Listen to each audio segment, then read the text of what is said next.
Good afternoon, everyone. Welcome to week 3 of 4 in our guest speaker series with Laura Louise Persichetti, Health and Wellness with COVID. As a reminder, you are welcome to invite family and friends to listen to the presentation to avail of Laura's tips for continual improvement. As well, just please mute your microphones so the feedback on the call is clear. Of note, Laura received valuable feedback from Techstar colleagues, which has been blended into today's presentation. So thank you to those who submitted feedback. Today, Laura will be covering how to manage the upcoming winter months, working from home tips. Side note that obviously some project functions are better served in office, and communication sometimes does require in-office efforts. So just speak to your discipline lead about that. Reducing stress through health and wellness, healthy habits, and finally, emotional balance and regulation. Laura, if you could make me an expert in all of this today, I'd be delighted.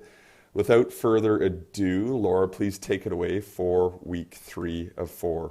Enjoy, everyone. Thank you. For example, I've gotten a lot of feedback about the workplace that you guys are currently in, and some people have a lot of work to do, some people don't have very much work to do, some people have had cutbacks in their work, some people, you have a lot of work one week and then not a lot of work the next week, and like that inconsistency in itself creates stress. So there's a lot of different situations that you cannot change. You know, the circumstances of your workplace, you know, you don't know when the next job is going to come in, you don't know when the next client is going to provide so much work for you to do, or your bosses, or whatever it is, right? So it seems like you can't change that, but you can change how you think about it, your perspective about it, how you're responding to it. And sometimes we don't realize that. The reality is sometimes we just don't realize how much control we do have in a situation. You know, I have dealt with a lot of clients who have been diagnosed with cancer, and where people are in their mindset will determine the experience they have with that diagnosis. So a perfect example, one year I had 2 people come at the exact same time with very similar diagnosis. And it seems a little bit morbid, but I will check in to see if people want to heal. Because some people get a diagnosis they don't necessarily want to heal, and this is an example of that. So one person I checked in with, and I had said, you know, what do you want to do with this diagnosis? Like, do you want to explore healing, or where are you at with everything? And his mindset was, I've had an amazing life. I've done everything that I've wanted to do. You know, if this is the way that I go, this is the way that I go. And there was a level of acceptance on transitioning. And by transitioning, I mean transitioning into, you know, into dying. And a lot of people struggle with that type of conversation, but it's an important conversation to have. Now, the other client was, absolutely, I want to heal. I'll do whatever I need to do. Like, I'm not done. I want to figure this out. So obviously I supported both of these clients in the journey that they're taking, but they're both very different journeys. One was a journey of you know, acceptance and peace and closure and conversations and relationships, and one was the journey of learning about the healing process, learning about the mind, learning about energy, learning about different aspects of healing in order to navigate. And so they were dealing with the same stressor, but their perspective on it, their mindset on it, and their decisions around it were very different. And so a lot of times people think like, oh, with a diagnosis, you have no control, like that's out of your control. Maybe, but is it? That's an extreme case, of course, but is it really out of your control? And so this is a great question, because we want to step back into a place of empowerment. Is, okay, the situation is something you might not be able to control or change, but you have a lot within yourself that you can control when you face it. So real quick, just because I'm dealing with stress and the topic of stress and being able to reduce stress, doesn't mean that gets rid of stress. Doesn't mean that gets rid of stressors. I'm providing tools and techniques and perspectives and you know, different ways to be able to manage stress. It doesn't mean the stressful things go away. Now, some stressful things can go away when you change your mindset. And by that I mean, let me just try to think of an example. Let's say you're someone who is meticulous about your car. Okay, like your car always has to be clean. You know, you wash your car once a week, you make sure it's vacuumed, you don't eat in your car. Like the car is an immaculate vehicle and you just, that's how you treat your car. Okay, that's great. No good or bad, right or wrong about that. But then let's say, you know, as you develop through life and you go through the life chapters, now you start to have kids. And do you think you might shift on how you are with your car with kids, young kids who are eating and drop something, or young kids who are, you know, you have their shoes here and then their backpack there and their book is there, and then you're driving them this and they need their hockey stuff and they need their soccer stuff. Like your mindset or level of care or level of control that you want over your car probably slacks off a little bit as you go through this new chapter, because you realize priorities change and you realize that if you're trying to control keeping your car to that meticulous standard when you have, you know, let's say 2 young kids, the reality is that's going to be a really big struggle. Now you might be able to still do that if that's really that important to you, but what I'm trying to say is that there's sometimes where there's things that you want a certain way and you're good with it, and then there's chapters that come in that we have to kind of reevaluate how important that certain way is. And one of the pieces I wanted to talk about is some of these things that were coming up, some interests to explore were like dealing with working from home and shifting into working from home, also managing the winter months and how to manage these winter months with the circumstances that we're in. So if you are someone who had a certain lifestyle in February, March, and now you're working from home, you've never worked from home, and by now you probably have some kind of, you know, rhythm, I would say, within that. You've done some kind of adjustment with that, which is great. You know, a forced adjustment maybe, but an adjustment nonetheless. And so one of the things that is required is discipline. When you work from home, you have to implement your own structure, your own schedule, your own routine.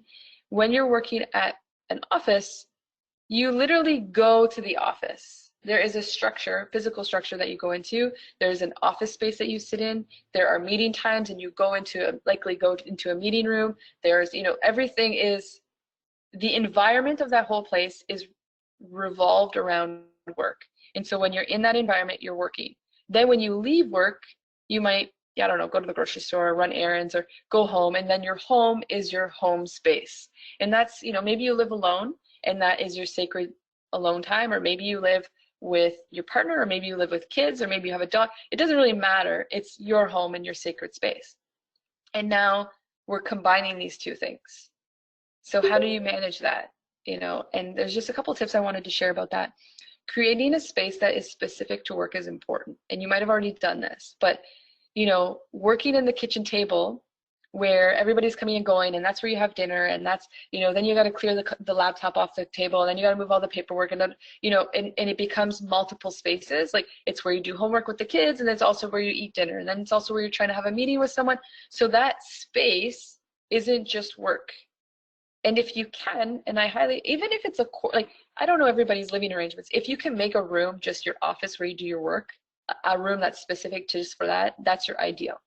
Now, if you don't have that option, then maybe it's like a corner of a room where you have a desk, and in that, you know, everything in that space has to do with work. And so when you sit in that space, your mindset is work. And that is something, that's where the discipline comes in. It's like you have to train yourself to show up for work, but you're not in the work environment. This is a challenge, and I don't want to, you know, neglect how challenging that can be. But there's ways to make that less stressful. And one of those ways is to actually dedicate a space of your house that is just for work. And everything in that space is just work.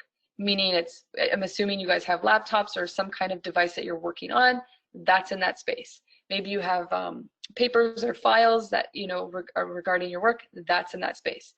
You're not going to have the kids' toys in that space, or you're not gonna, make food and then go sit at the computer and eat your food. Okay, and this is something that's important because one of the other things that came up was how do I deal with not enough time or the overload of multitasking. Multitasking is overrated and is actually really inefficient. We are programmed to think that multitasking is a good thing, but it's actually what happens is our energy and focus gets spread over multiple things that we don't actually put in our full energy into each of those things because it's spread. So this is a way of addressing that. In that workspace, it's just your workspace. When you have lunch, when you need to go to the bathroom, when you need a break, you leave that workspace and go somewhere else. Even if it means you're, like taking a break sometimes is just like going on your phone, right? Leave the workspace. Go and do that somewhere else, whether it's like, if you want to search through your social media or you want to do your personal emails or you just want to watch silly videos, don't use your work computer. Like get out of that workspace and go do it somewhere else. Don't make your food and then come back to the computer. So these are some options, and the reason they're options is because this is where we implement mindfulness into the everyday. So, past couple weeks I've been talking about mindfulness and using mindfulness-based strategies or, calming the brain in order to be able to reduce stress. And so these mindfulness practices are practical things that you can do all the time. When you're in your workspace, you're focusing on work. When you're in your kitchen, you're focusing on food. Maybe you have a family room where it's like the hub of the house where everybody sits and maybe you watch movies or you chat and talk or whatever it is. And it's similar with your bedroom. Your bedroom is for sleep, but so many people use their bedroom in so many different ways. They use their bedroom to watch TV, they use their bedroom to exercise, some people are working in their bedroom, some people are working in their bed because, like you guys don't have to put your video screens on, so who knows, maybe you're just laying in bed working from your bed, which in some ways seems convenient and seems like great. Some people are like, great, I don't have to go anywhere, I can just work from my bed, this is amazing. But in terms of mindset and efficiency and productivity, you want to think about adjusting that, because yeah, it seems comfortable, but you're not necessarily you're not really running the right energy that you need in order to complete the tasks that you are requesting to be completed. So having spaces that are specific to what you're doing is really important. If you don't have this or you want to address this, this is a perfect winter project. It's a perfect winter project. I think a lot of Canadians love to leave during the winter, go on a trip somewhere hot, or if you don't go on a trip somewhere hot, you're constantly fantasizing about it or looking it up online. And that's just not part of our reality this year. Some people are still traveling, but then you have to think about things like quarantining for 2 weeks and things like that. So, it's just not an ideal or realistic thing to be doing this winter. So instead of going out, we want to think about coming in. And so in terms of the wheel of the year in winter months, we tend to come in. We tend to want to like cozy in and like have our hot chocolates and teas and sit by the fire and just, we're not as social in the winter. And that's just a natural thing that occurs. Now that change of energy sometimes brings people down, and maybe they feel a little bit depressed or lower energy, or they feel more tired, or they feel, seasonal depression is a major thing. But sometimes it's just about shifting gears. It's okay to have that energy dip a little bit, and it's okay to shift what you're focusing on. And when we talk about de-stressing and techniques and tools that help to de-stress, let's say in the summertime, going to the beach was something that was really helping you, or taking a jump in the lake and just going swimming, or taking the boat out, or whatever it is, right? That was a huge de-stressor. But now we're going into winter months, and you can't jump in the lake. Going to the beach isn't the same as it is in the summer. You're not going to take the boat out. So you need to have different tools and strategies to help you de-stress. And if we are being called as a collective to stay in, to quarantine, we're not able to go out and do things in the same way. Yeah, we still can. Thankfully in Sarnia, we got a lot of shutdowns going on in other areas, but thankfully in Sarnia, we still can. We want to be mindful. But let's go with the flow. What I mean by that is, let's think about like surfing. I know we're not really a surfing culture here, but in order to surf a wave, you need to ride the wave. You need to paddle with the wave and then get up on your board and ride the wave. Now, the wave right now for the collective with COVID-19 is stay in, don't go out, don't socialize, all of these things. So let's ride the wave a little bit. Instead of going up against the wave where the wave is going to take us down and under and then we're just going to drown, we want to start to ride it. So this is what we're being called to do. This is our circumstances right now. This is what we're working with. So let's work with it rather than go against it. Oh, I have a cat that wants to say hello today. So working with it can look like, okay, if I have to stay in, maybe I can spend some time like really thinking about what is my environment in my house. And by that I mean, and a lot of people are doing this naturally. During the quarantine, a lot of people were renovating their house or getting rid of old furniture or going through boxes and decluttering and you know, doing all these things. And that is riding the wave, because your home is a sacred place and everything in your home represents you and represents your energy, and it's impacting your energy whether you're aware of it or not. And so the best way I can explain this is, if you go to the grocery store right now, there's like a buzz at the grocery store, like a high anxious energy. You know, we have to wear masks. We're not, there's not a natural feeling in stores because we're constantly paying attention to what we touch and how our distance is from people, and you know, or we're just completely just tunnel vision to what we want to get, and then we want to get out of there. And so that energy, if we're not paying attention, can impact us. Some people leave the grocery store and they just feel agitated and they don't know why. And then you go home and you snap on somebody you live with, but was it really about that person? Or was it that you were just carrying a ball of and then let it go somewhere that felt safe? Some people feel really exhausted after they leave the grocery store, you know, and there's like just this energy of the environment and the feeling that we get in that environment. So it's not the ideal energy we want to be in all the time, but when we have our home, we want to create an energy that is ideal.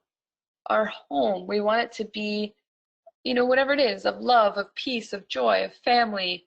You know, you want it to be a place where when you go out, you can come home and just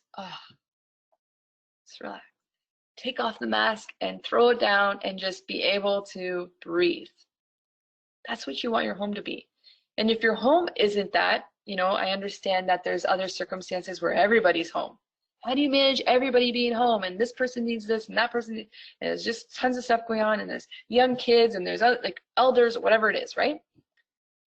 You have to ride the wave in the circumstances in which you are in. And this requires us to be flexible and creative. But when we are stressed and the amygdala is going off and it's running through the chemicals to fight or flight, and we're like this, we cannot really flow into flexibility or creativity because we're like this. You know, like look at the tensity and the tense body, and like and the strain, even physically, let alone mentally. So we really want to address this. And so when I talked about mindfulness activities or these tools, like went through 9 different techniques to de-stress, it's not just like for the sake of going over random techniques. You know, it's not, these things help us calm our brain, calm our body, and from that calmness, we can address the stressful situation. We can address the problems at hand. We can address whatever it is that's coming up. And with your particular workplace, you're getting waves all the time. A wave of ton of stuff to do, and then it's quiet. And then a wave of ton of stuff to do, and then it's quiet. And for some of you, you might be making that wrong. or making it, or struggling in that. And I get it, of course, because we want to have consistency. Our whole brain and makeup was developed with consistent routine. And I really want you to think about this, okay?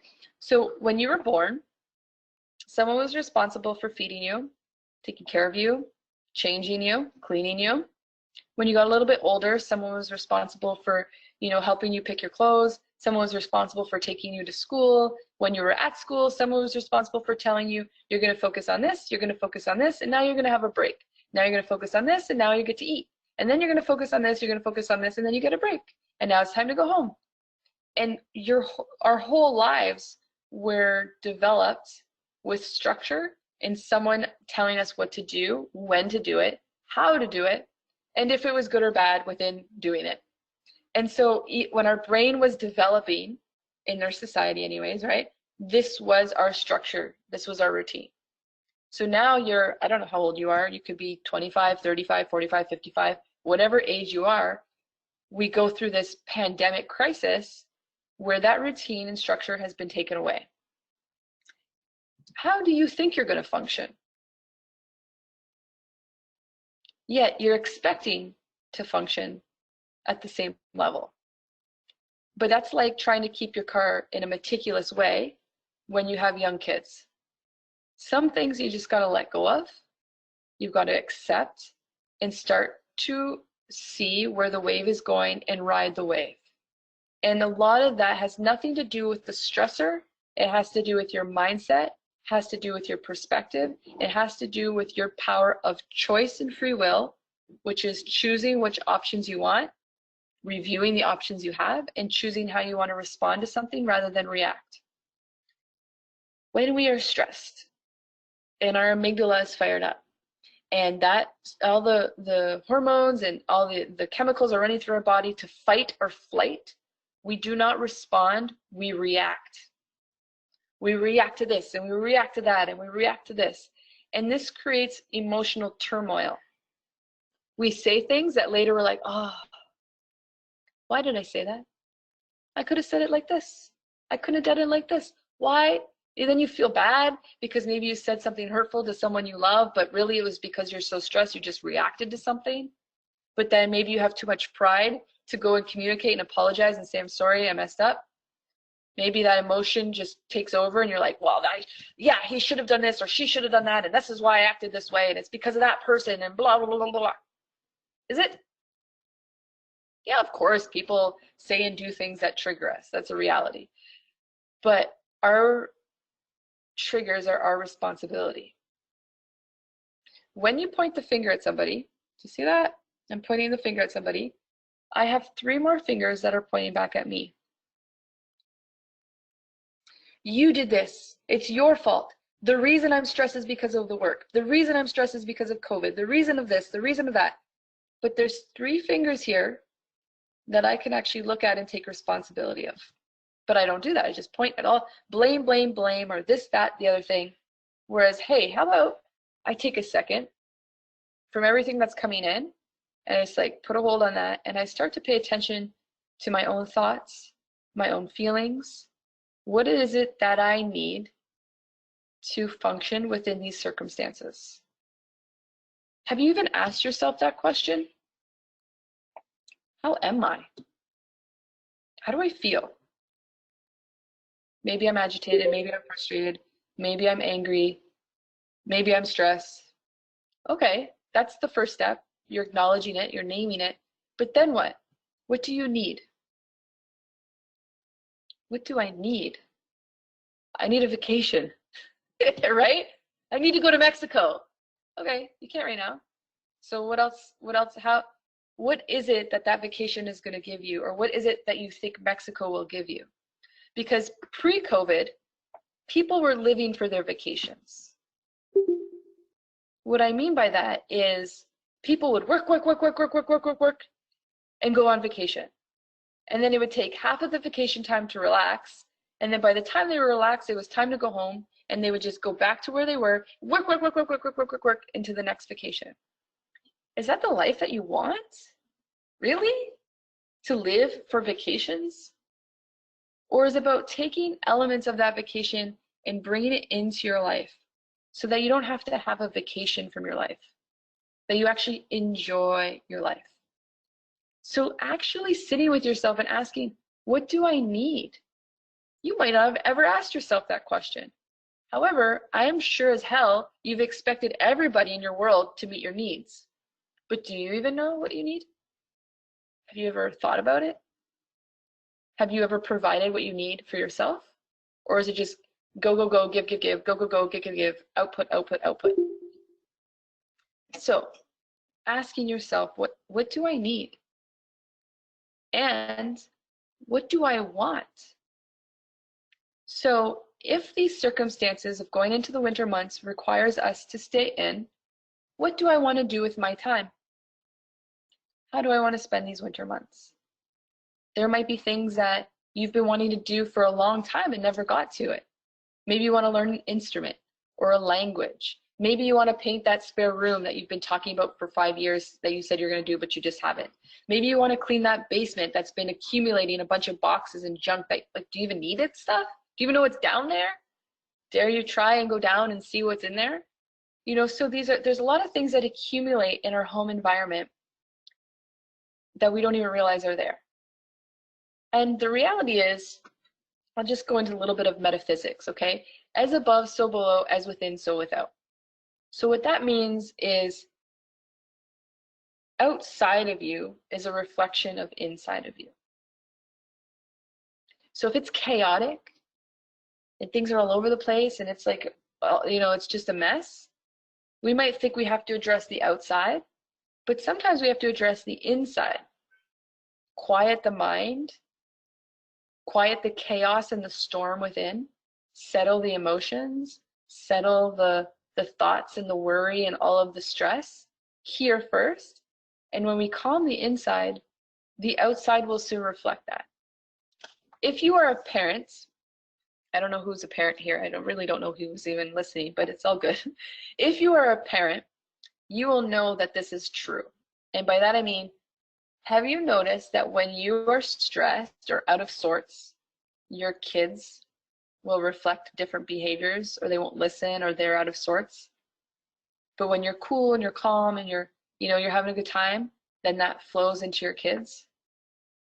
If you are a pet owner, you might see that with your pets, that your dogs or even your cats, they are responding to your stress.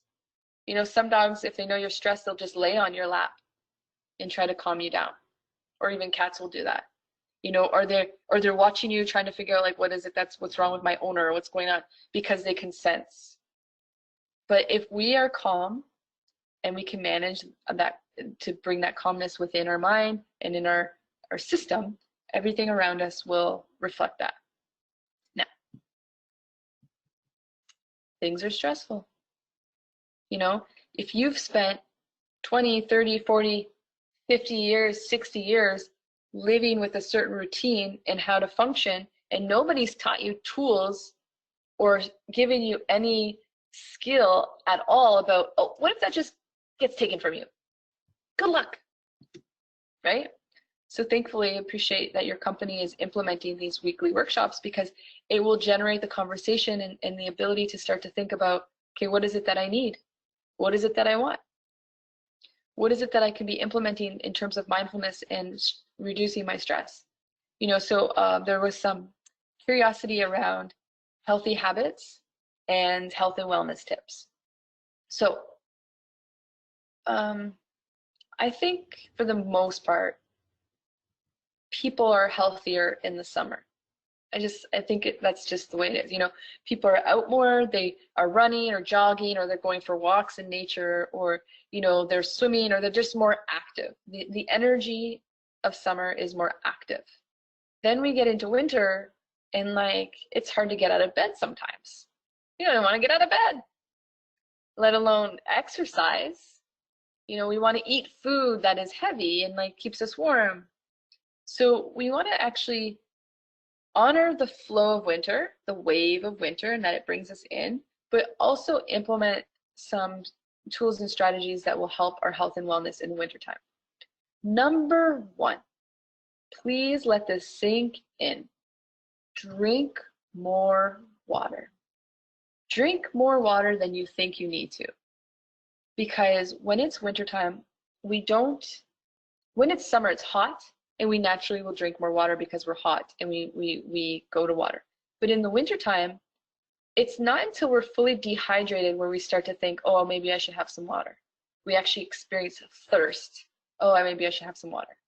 But thirst can come in various ways. Our body will communicate with us different forms of communication, but really what it's trying to tell us is it's dehydrated. So dry lips, dehydration. Dry skin, dehydration. Headaches, dehydration. Feeling a fogginess in the brain, an inability to focus, an inability to think clearly, dehydration. When we feel thirst, we are at a point of dehydration. It's not before that. It's like thirst is the way the body communicates, hey, we need water. The alarm system is going off at that point. We don't want to wait till we're thirsty to drink water. So one of the easiest and greatest tools to do, and some of you might already be doing it, but starting your day with a glass of water before you do anything. So a really amazing thing is actually squeezing lemon into your water in the morning, or squeezing lime into your water in the morning. And both of them have really powerful minerals and effects on pH levels and supporting different organs in our body and just cleansing our body, and as well as hydrating at the same time. So just a couple little healthy tips here, and you can do what you will with them. I'm going to take you a little bit out of the zone for a bit. So when you are sleeping, your body is detoxifying. So I don't know if you've ever had the experience where you wake up in the morning and your mouth feels funny. You know, some people call it morning breath, or just like that gross feeling in your mouth. The reason that's there is because your body is releasing toxins. And so those toxins come through in the mouth. And so some people will wake up and they feel congested, or they feel like some form of phlegm or something in the throat. This is all the body trying to detox. But what happens is most people will eat breakfast first or drink their coffee first. And so what that does is it brings everything that the body was trying to release and purify back into the system. So your body spent the night trying to get rid of toxins, and then we swallow them back in. So with that being said, there's something called oil pulling that can be really, really, really beneficial to overall health and wellness, and a really great tool to use in the wintertime, because people tend to have colds and flus and stuff like that, and now we're working with COVID. And the problem with COVID is if you have any kind of cold symptom, it's like alarms right now, right? So if we can manage the colds and the flus and that sort of thing, it will help with this overall issue that we're dealing with COVID. So one of the ways to do this is there's something called tongue scrapers. And so when you go to the bathroom, there's two things. So oil pulling is one.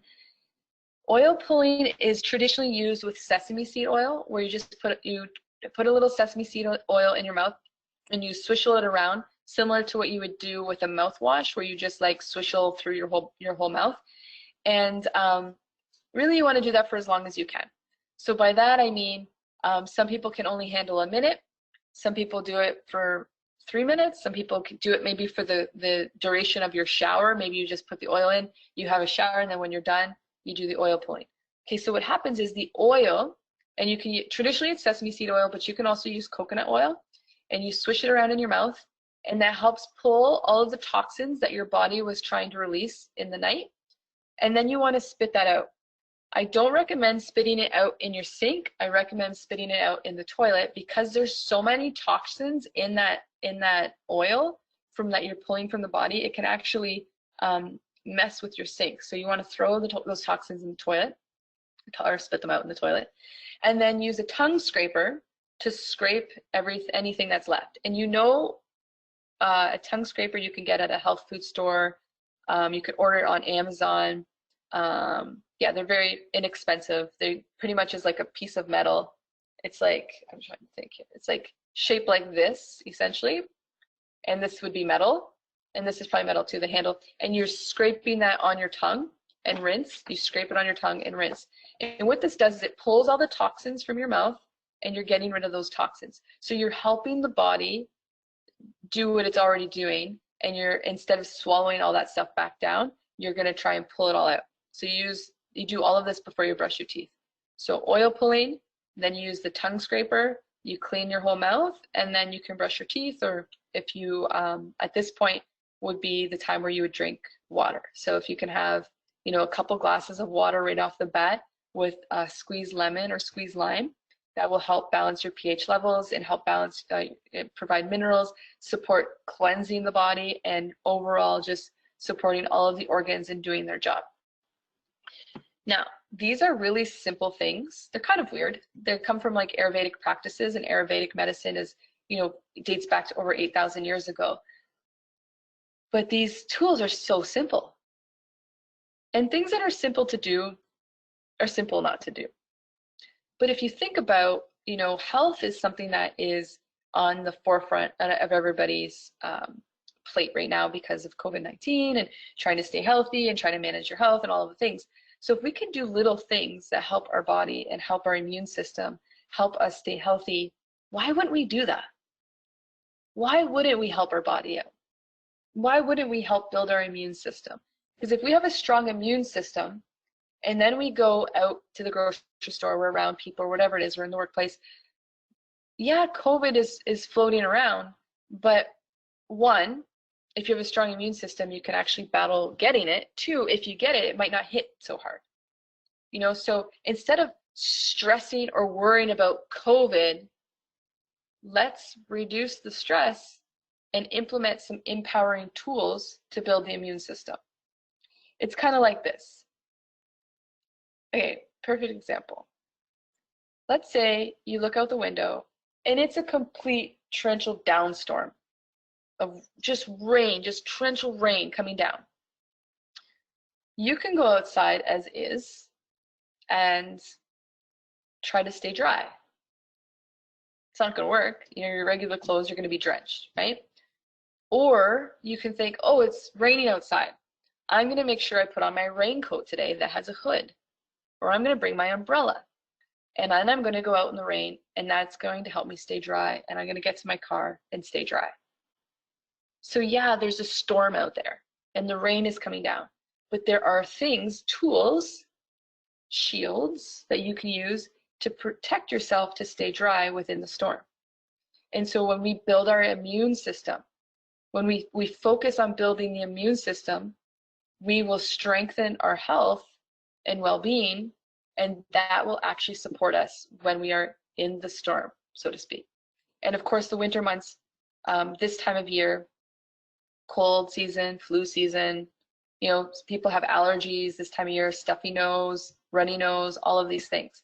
So I highly, highly recommend oil pulling with the tongue scraping, followed by drinking, you know, I would say maybe 2 full glasses of water with squeezed lemon. This simple practice, you can even do apple cider vinegar is another thing that can help cleanse.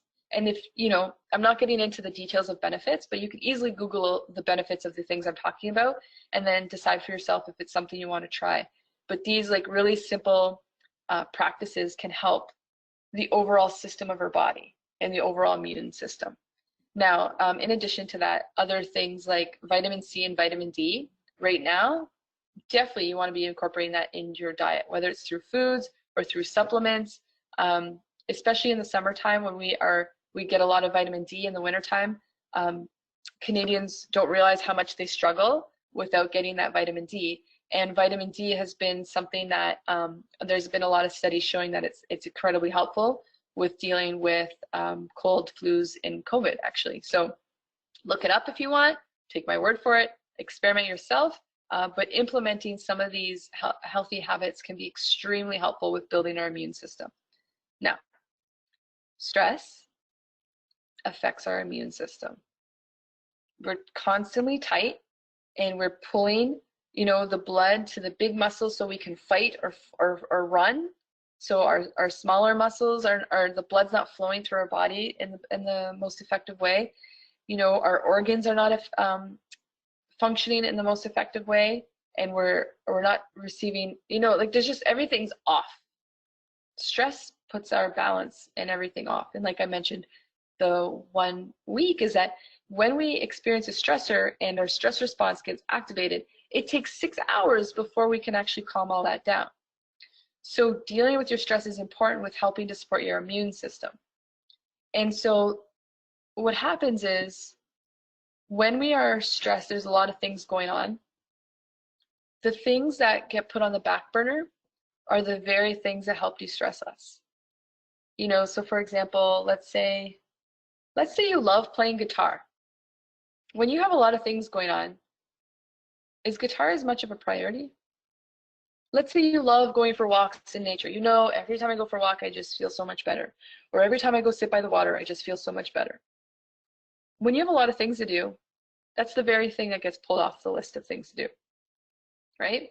If you know, oh, when I have a nice bath with some soaps or oils or salts, I just feel so much better. Well, when you're busy, how often are you implementing a bath? Or the other piece is, let's say you know a massage is helpful, or let's say you know therapy is helpful, but then you're on this other side that's like, oh, maybe I should be watching my finances. It's like, okay. But then you're going to buy that random thing off Amazon. You're going to spend the money on another bottle of wine. You're going to buy a random bag or random shoes that you don't need, but you're going to spend the money there. How about just reevaluating, putting some of your funds towards your own health and well-being? Go for a massage. Join a gym. You know, spend money on things that are going to nurture you in some way. Like, you know, for me, essential oils are huge. Like, I use certain essential oils to, you know, sometimes I use essential oils to help calm my brain and body. Sometimes I use essential oils to lift me up, depending on the oil. You know, if that's something you're interested in, just let me know. But, you know, there's different tools that you can utilize that can help generate the energy in which you want to create for yourself. And it's so important to be paying attention to, okay, so money is an issue, or you're starting to watch your money, but you're spending it on random crap you don't need. Why not put it towards your health and well-being? What's the quality of air in your home? Something to think about living in Sarnia. Do you have air purifiers? Do you have diffusers? Do you clean the air of your home? What's the water quality of your home? Are you just drinking from the tap? Do you know what's in there? Do you have different water filters? Is a Brita enough? You know, so there's different ways to raise the vibration of your home, raise the vibration of your healthy habits. Sometimes we think healthy habits is like, oh, okay, here's the exercise plan for everybody. Here's the meal plan for everybody. Go for it. Like, I can't do that in a group setting, you know, maybe on an individual setting, but at the same point, healthy habits have to do with mindset and discipline. You know, waking up in the first hour of your day,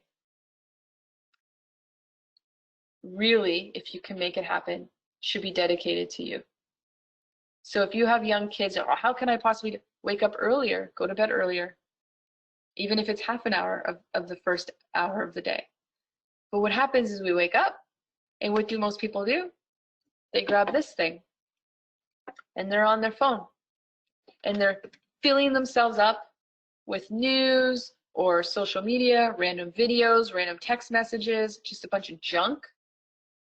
But that first hour should be your sacred time. Your sacred time. You know, and what does that mean? Well, doing that whole practice that I said earlier about, you know, cleaning out the mouth, like releasing all the toxins in your mouth, and drinking water, starting the morning off like that is already saying, I'm putting health first. I'm making health a priority. That's why, not even without exercising or changing your diet. These are just simple little tasks that you can do. Now, maybe exercise is important to you. So spending maybe 10 minutes to 30 minutes to an hour of exercise. Go for a walk, stretch, yoga.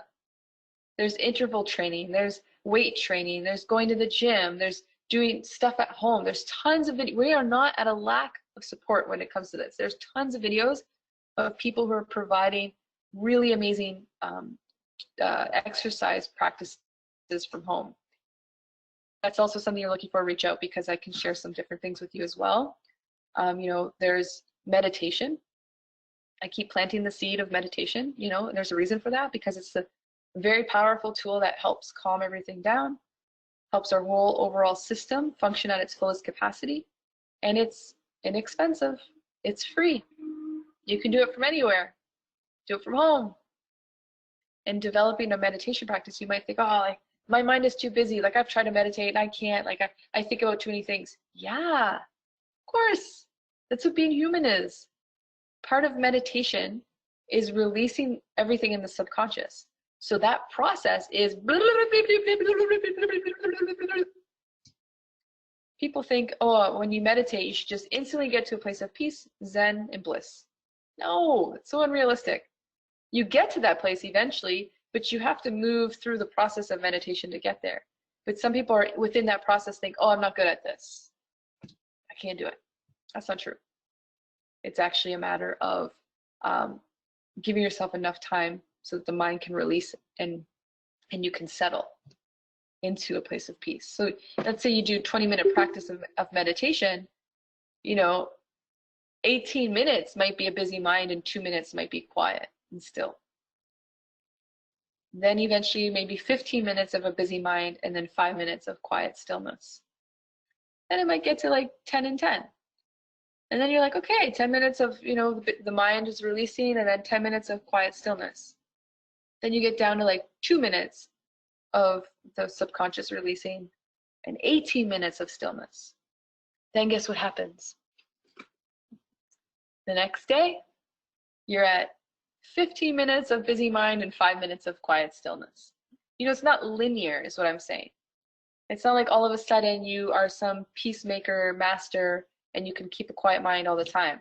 It depends on what's going on in your life and what's going on in your world and all of the things. So like that changes. Sometimes it takes a long time to get to quiet stillness. Sometimes it takes a short time. Sometimes it goes back to a long time. But what you want to do is start closing the gap of how long it takes. Of course, that's the ideal situation. But what happens is, as you are dedicating, let's say 20 minutes, even 10 minutes of your day to meditation, you start to bring that quiet mind into every area of your life. It goes beyond that 20 minutes. And this is one of the greatest health and wellness tips that you can utilize. And it's easy to do. It really is easy to do. And it can help reduce the busyness, the chaotic stress that we're going through.